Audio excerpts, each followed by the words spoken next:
Hello everyone, HyperJoule here, and today we are going to learn how to make a leaderboard to track ball throw distance.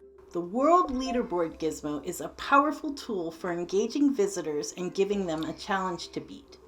Before using the Gizmo, we need to go into our Build menu. Under Settings, Leaderboard, we can create the variable used to track and store the data.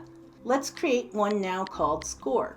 To use this new variable, we will need to create a script. Consider a basketball tagged ball and a trigger in the hoops net that tracks objects tagged ball. Now let's pull out a script gizmo. Let's start by deleting when world is started and bringing over the when trigger is entered by object code block. We can then create a new number variable called distance. From our Values tab, grab Set2, and then on our Operators tab, if you scroll down to Vector Math, grab Distance 2, and then we're going to grab Position of Object, also on the Operators tab, as well as Position of Player. And now we'll select Torso from the drop-down menu.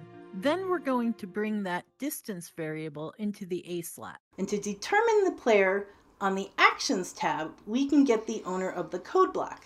This returns the player who owns the object. Objects that have been grabbed by our player are owned by that player by default.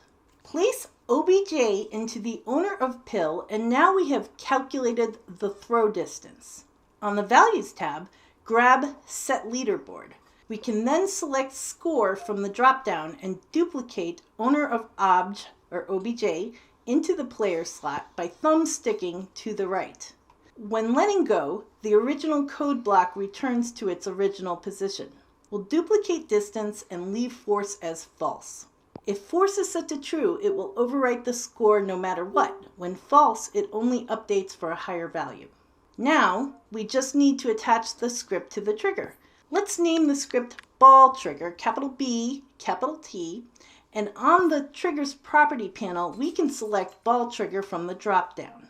Back on the Leaderboard gizmo, we can select the variable score and give it the board a nice name like Furthest Throw.